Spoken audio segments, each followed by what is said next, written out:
if you ever get a Vault Keeper Wixwell on your raid account, you absolutely have to build this team. It completely breaks Demon Lord Clan Boss, and it's way easier to build than you might think. What is up, guys? This is Cobb, and welcome to the account of Mr. Raveneye, man, where in spite of this insane roster that we've got going on here, this account is a very unique and special case, and for whatever reason, we have not yet built the unkillable Wixwell team on this account. If you've got Wixwell on your own account, or you are looking forward to pulling Wixwell potentially at some point in the future, this is the team that you want to build. It's all made possible because Wixwell's A3 and his A2 combined. So his A2 is to attack all enemies on a 3-turn cooldown, 100% chance of placing decreased attack debuff for a couple of turns, which is actually very helpful in this team. Then it increases the value of all shields on all allies. The value of each shield is increased proportional to the total number of buffs, which had their duration increased. So the more buffs you have on your team, the more shield growth you get from your Wixwell's A2, and Wixwell himself actually brings the shields on his A3, and the value of the shield scales up based on how much defense stat you've got on your Wixwell, right? So Wixwell brings the shields, he brings the shield empowerment, and he also increases the duration of the shield buffs as well, as it says right here, which, yeah, I totally forgot. I totally missed reading out that part. That's a very important thing as well. And so let's build the team. Let's build a budget version of the team as well, because it's very easy to build, and let's talk about it, man. Before we do, if you're looking to start off a new raid account of your own, man, and get off to an incredible start, particularly the Demon Lord Clan Boss, man, with a free legendary starter champion, Elnorel, on day one of your new account, then create that new raid account using my beginner promo link down below, man, to get all of the freebies that you can see on screen right now off to my side. All kinds of freebie champions. You can even input the beginner promo code Demon Slayer on day one of your new account to get your hands on Thorlin Foulbeard as well on that new raid account as well, man. So a double legendary day one start. It's just absolute insanity and the best possible way to start off a new raid account, man. So first of all, man, when building this team, you require the Wixwell,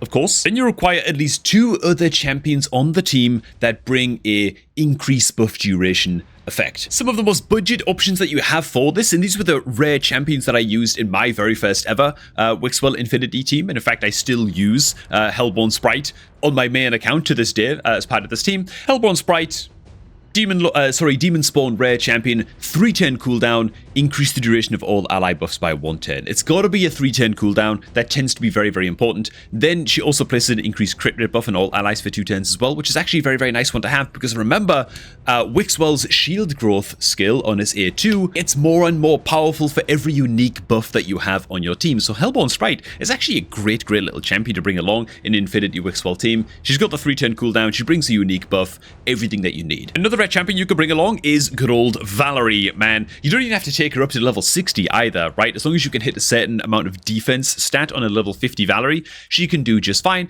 And likewise, as a rare champion, campaign farmable as well, by the way, in stage 1 campaign. 3-turn cooldown on her A2, increase the duration of all buffs and all allies by 1 turn. Very nice, and she brings an increased attack buff as well, so that might also be a unique buff that you're bringing along to the table to further empower Wixwell's A2. On this account, we've got some slightly more luxurious options, man. This is an account takeover video, of course. We're on the account of Mr. Raven in this one, and we're going to do a couple of videos on this account, to be honest, because there's a lot to get into with this one. But yeah, Greater Iron Gut brings all kinds of buffs to the table on a 3-turn cooldown, which is lovely to have. And then, of course, he brings on his A2, increase the duration of all buffs and all allies by 1 turn on a 3-turn cooldown. So we're actually going to get to use the legendary Grazur for this, which is just lovely. And we've also got an epic champion option on this account as well by the name of good old Anchorite, man. This is the guy. Anchorite again brings increased crit rate, increased crit damage, so a couple of buffs to the table. You can only use this skill once if you want to, whatever, then have him prioritize the hell out of the A2, which is, once again, increased duration of all ally buffs by 1 turn on a 3-turn cooldown. So Anchorite can do the job great as well. And honestly, as far as like a team overview goes, that's all you need, man. The Wixwell and 2 champions with 3-turn cooldowns on increased buff duration skills. That's all you need. Now, it also massively helps, and to be honest, it's kind of mandatory for most of these teams that at least one of your buff duration increases, right? And in this case, it's going to be the Anchorite on this account, needs to be built in a shield set. That's very important indeed as well. The shield artifact set is going to give you an extra way to get an additional buff going up on your team. So that's great. And as you can see, I've already prepared the Anchorite's build ahead of time. He's going to be rocking that shield set.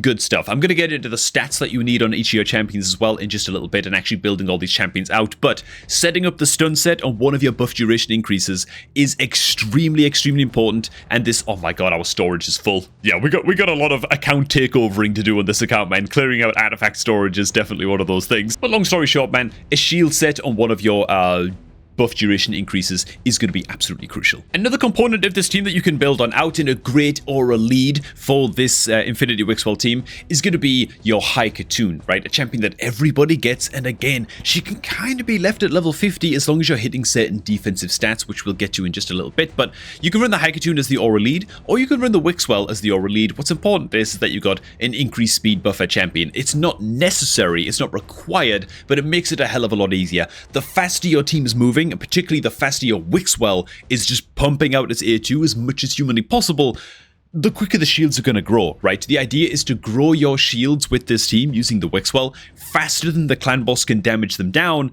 and so your shields are always getting bigger than the clan boss's damage, if that makes sense. They only ever should get bigger throughout the entire fight, and the team just lives for 1500 turns, and it's a joke. And then the final spot on the team is just going to be damage dealers. It could be bloody anybody.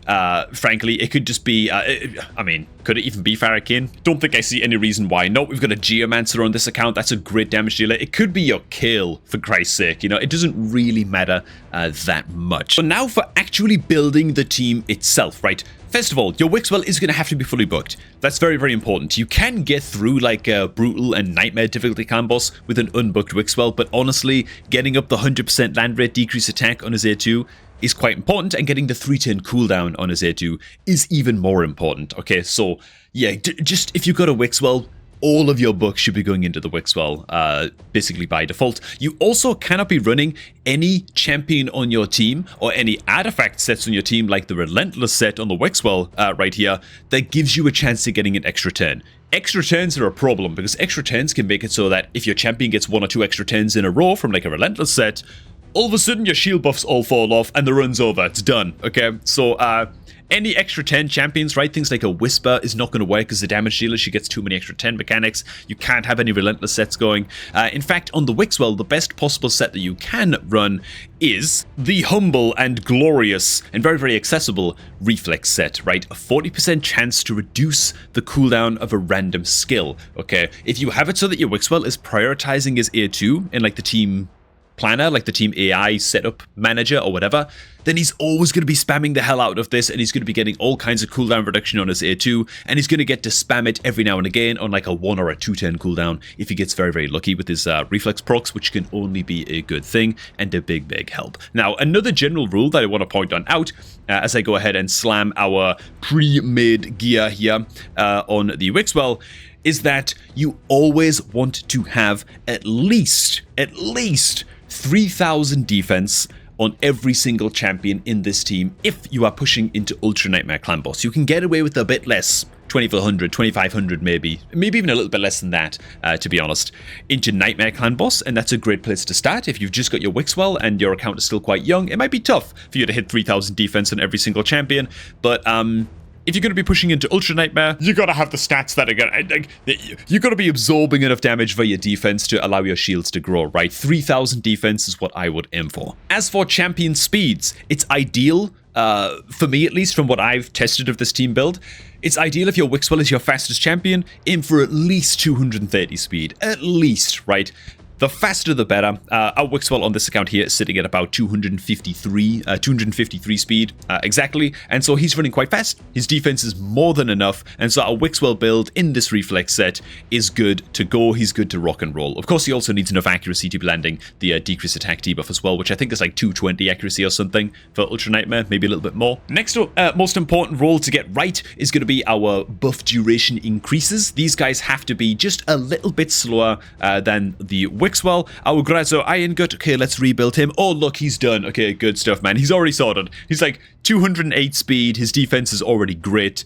We just don't need to touch him at all. He's already fully booked. He's good to go, man. And again, this could just be like our High Katoon. It could be, it could be our Valerie. It could be our Hellborn Sprite or whatever, you know. It doesn't really matter. And so that brings us now to the Anchorite, who we do need to go ahead and as you guys know, switch him on over to that shield set that we were looking at just a little bit earlier on. And as you can see, his speed's 232 speed. He's quite fast, but he's not faster than the Wixwell. Okay, it's important that the Wixwell is the fastest champ on the team, and his defense is clocking in at just over 3,000, which is lovely. We're also switching him into an HP banner just to maximize as much speed as we can on this guy. He was in an accuracy banner originally. Raven, what were you doing, man? Anchorite does not need accuracy in the slightest, okay? He doesn't have any debuff application or whatever to enemies. He just doesn't need that, right? Okay, so we're going to go ahead and switch him on over. And more just to make a point than anything, I am also going to go ahead and throw the Haikatoon into this team as our speed booster. Again, I don't know if she's completely necessary in this team.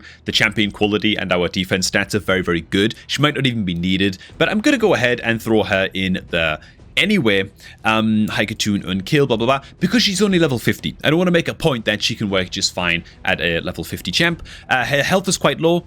Literally doesn't matter. Her defense is coming in at 2,900. It's going to be interesting to see if this is enough. In fact, just to sure it up, I could also go ahead and just roll up her gloves a little bit here as well. These are like pretty good perception gauntlets, and there's a gear enhancement going on right now as well. So I think that we're fine to go ahead and do that and just bolster up her final defense stat to 3,100. And finally, as for our damage dealer of choice, again, on this account, we've got the luxury of just running the Geomancer into this. And again, I'm just going to leave his build as it is. He's sitting at exactly 3,000 defense, in fact, which is great. He's got more than enough accuracy, and so we're going to leave him as he is as well.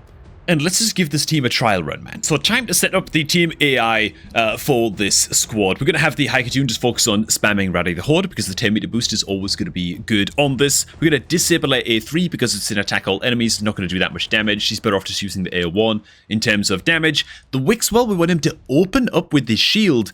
And then, if the Demon Lord Clan Boss is putting all of its stuns into the Haikatoon, we can actually do this and make it so that he opens up with the shield and then basically never uses it ever again. And that way you can have him prioritize his A2 and he'll just spam this on cooldown and he'll never use the A3 again, which is a good thing because then with his reflex set, he's always going to be getting the cooldown reduction on the A2 and he's going to just absolutely spam the crap out of it. To be honest though, this can take a little bit of tinkering, so I'm going to go ahead and make it so that he is allowed to use his A3 if he wants to, just because with that A3 he is also placing intercept stacks on a target ally. So because the Haikatoon's the team leader, he's going to put it on her first, and then he'll start to spam intercept stacks across the entire rest of the team, which is another unique buff to work with. And so it's a little bit rough to explain, but sometimes it works better this way. Okay, it just sometimes does. It's worth just worth kind of like testing it, like A/B testing it with your own team if you were setting this one up. For the Grazur, he is one of our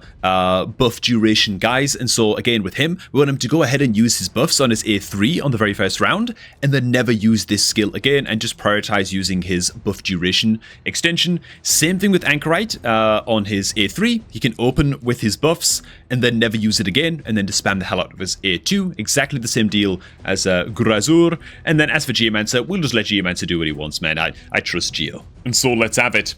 Let's see the team in action, man. Let's see if it works. Well, I always get a little bit nervous, man, when we're going for this here. So, okay. All kinds of buffs just being spammed like crazy just now, as you can see, which is very, very nice. Massive buffs just up on everybody. Then the Demon Lord's going to smack on in, and it's the first few turns like this that are the most dangerous. You got to make sure that none of your team's shields are falling off during this stage. If they are falling off, right, I'm particularly looking at the Haikatoon because she's lower health and she's just lower defense, and so we want to be keeping a particularly close eye on the two shield buffs right here, right? This little checkered shield is our shield set, and the one beside it is just the regular shields. The shields coming in from Wixwell, that is. So now the Wixwell's going to come in with the A2, land the decreased attack against the boss, and also increase the duration of everybody's buffs. And now our buff duration increases. The Pinthroy and the Grazura are going to come in and start just spamming the hell out of buff duration extension. And that's it. And the idea is that the Wixwell is going to get back around again to using his A2 nice and quickly. There it is. He gets a decreased cooldown as well there from his reflex set. And now we're off to the races. Now we're at a point where these buffs should just never ever fall off anybody on this team. In theory, okay, and hopefully the Haikatoon has enough defensive stats. I think 3k is enough for her to survive in Ultra Nightmare. We're just watching, again, her shield buffs. If one shield buff falls off, it's over. right? It's done. Like, the run has failed. It is doomed to die. You know, it's just a matter of time at that point. So I'm going to go ahead and skip ahead like 5-6 turns and see how we're doing. But it looks like the buff durations are going to be maintained in perpetuity. So it looks like that part of the team is working at least. Oh, actually, I almost forgot, but if you are going up against... This is very, very important, man. If you're going up against Spirit Affinity Demon Lord Clan Boss with this team, okay? That's Spirit Affinity Clan Boss, and if Wixwell is your only Force Affinity champion on your team, then Spirit Affinity Clan Boss will really like and really be tempted to be using its stun against your Wixwell, which is a huge problem if the Spirit Affinity Clan Boss stuns your Wixwell before he gets intercept buffs up on himself. The way that you fix that, you can run exactly the same team. All you've got to do is build exactly the same team, but have Wixwell as the team leader, okay? Have him as the aura leader. He's going to bring a defense aura. He's still not a bad team leader to bring along anyway. And if you put Wixwell as your team leader, he'll place the first intercept stacks not on Haikatoon, but on himself, right? He'll always place him on the team leader first. And so that will just make it so that he blocks the opening stuns coming out with the Demon Lord. And Bob's your uncle, Fanny's your aunt, Felix is your cat. And you know what I'm saying? Like, you're good, you're sorted. Just something to be aware of if you're struggling against Spirit Affinity because it's stunning your Wixwell. Well, about 15, 16 turns in, it's going good. It looks like this is going to be the run. It looks like we've nailed it first time, which is lovely, especially because this current boss is actually Magic Affinity, so it's got like the increased attack buff, and that means that it's strong affinity into our level 50 Haikatoon, and yeah, with 3000 defense, she appears to have enough defensive stats anyway to survive. So great. It looks like 3000 defense is about the magic number to aim for. You can probably get away with, you know, just a little bit less, but again, it depends on the speeds of your team. The faster your team is really important as well, because then the Wixwell builds the shields faster and faster and faster, of course. But this looks like it's going great. I'm going to go ahead and close out of the game right now, and we're going to finish this via quick battle. I don't know how we have quick battle unlocked on this account, by the way. This is the Demon Lord team that was actually locked in, but I tried running this team in a Demon Lord that Raven had built beforehand, and it did like not that much damage. Did like half the required damage or something, you know, but let's go ahead and quick battle this one in and see what we hit. Now, should go for all 1500 turns. I don't see this team dying. Okay. Just under 200 million. Not bad. Pretty good, man. Definitely more than enough damage than you would ever need into Demon Lord Clan Boss. And I will make the point as well that you can push the damage even further by swapping out the Haikatoon if you can get away with that. If you've got good enough defensive and speed stats, you can just ditch the Haikatoon completely. She's not necessary. She's just a good starter champion to slot into the team to kind of like grease the wheels a little bit. The Wixwell doesn't have masteries, so that's another thing to consider as well. In fact, I don't think the Geo even has masteries. Yeah, the Geo is absolutely bereft of scrolls, man. What a curious account this is. We got to do another account takeover on this one, man. This is probably going to be the video after this one. But yeah, let me switch on to my main account now, and I'm going to show the most budget version of this team imaginable. And alright, man, so once again, this team is going to be running Vaultkeeper Wixwell as in a reflex set, same as before. It's going to be running the Haikatoon, same as before. This time, however, going to be running the two rare champion buff duration increases. I'm going to be using Hellborn Sprite in a shield set and just a couple of other random pieces that I've just thrown on her just to give her the defensive stats required. So she's looking pretty good, running at about 200 speed on her. A little bit further on down, we're going to be using a level 50 Valerie, if I can find her. Oh, there she is. The Valerie's going to be running about like 220 speed. She's actually running at just under 3000 defense. So what I'm going to do, man, just to boost up her defense a little bit, and this is just a easy little tip, man, just use a random relic, man, that gives some defense as a stat. I don't care what the effect of the Diadem of Undeath is. Who cares, man? It's an extra 100 defense that I can throw at my Valerie very, very easily, very, very cheaply, just to nudge her a little bit closer up to that 3000 defense. And so this is the final team that we're going to be running, and I'm even just throwing a random Morag in there. It's just like a pretty suboptimal damage dealer. My Morag's like pretty powerful, don't get me wrong, man, but she's not like a poisoner or like a ninja or something, you know what I'm saying? So, yeah, and the team setup for this team is basically all the same setup that you saw me do before, where I'm having my guys prioritize their increased buff duration skills and all the rest of it. So that's what we're doing, man. And we're up against Spirit Affinity Demon Lord here as well, and so let's see how we do against this. Given that it did just land decreased speed against everybody, you know, against this very, very budget edition of this team. So let's see how we fare, man. If I'd realized that we were up against Spirit Affinity, by the way, I would have actually put Wixwell as the aura lead. here so that he put the intercept buffs up on himself, but it turns out that my Wixwell is just fast enough that he's already got up the intercept buffs on both the Haikatoon and himself, so it doesn't actually matter where the stuns go. But so that's the advantage of just having like a very, very fast team and like reflex procs and stuff going off on your Wixwell.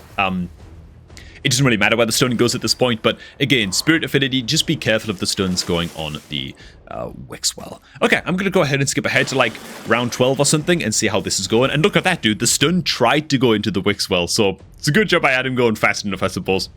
And alright, man. As I chomp down on a little bit of sausage and enjoy your happy little coffee, man. Run looks to be going good. Now, I'm going to go ahead and quick battle this one and just see where the damage numbers end up as well. So let me go ahead and exit out. Okay, just running the same battle again with the same team. It's quick battle. Listen to see where the numbers end up. 50 Valerie. I've still left Haikatoon as the aura lead in this one, and ooh. You know what? I think it's actually important that I leave that fail in the video, man, because this can actually happen.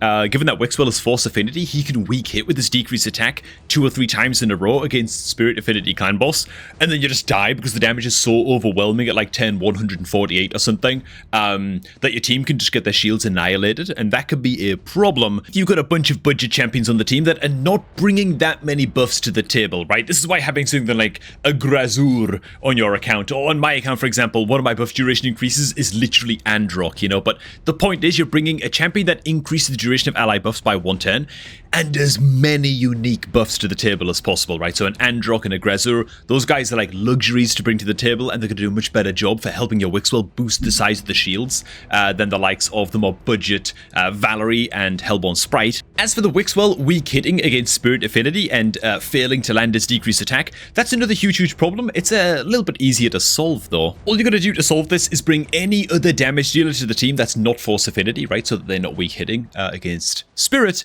and make it so that your damage dealer brings the decrease attack as well. And that way you're just going to have like guaranteed 100% uptime, right? Yelagirna of the Orcs faction is a good option for this. Dark Kale will be another incredible option to bring along, man, with all kinds of poisons and just triple hitters and stuff. But again, also bring in that decrease attack on his A2. Of course, Fane of the Skinwalkers faction would work great as well. She brings decreased attack debuff as well as all kinds of poisons on her A2 as well. So you've got some options here when you're up against Spirit Affinity Clan Boss. If your Wixwell is failing to land his decreased attack as he is wont to do, then you've got some damage dealer options here that you can check up and slot into the team instead of your Geomancer or whatever it is that you normally run. And that should sure up your budget team. But alright, I'm just going to run some quick special rules spider tournament here real quick, man, as we see out this video. Thanks for watching, guys. I hope you guys did enjoy. I'm going to hop back into Raven's account in just a minute and then finish off the account takeover that we are in the middle of. But I hope that this video gave you a good breakdown of setting up your very first completely unkillable, truly unkillable Infinity Wixwell Clan Boss team. If it did, make sure you hit like on the video, subscribe for more stuff, and remember that you can start off a new raid account by the best way possible by clicking on the beginner promo link down below at the top of the video description box. Hit that link, use it to create your new raid account to get your hands on all of the freebies that you see on screen right now, man. Best start possible for a new raid account in 2025. Send the link to your friends, gosh darn it. And I'm going to catch all of y'all just a tad bit later, man.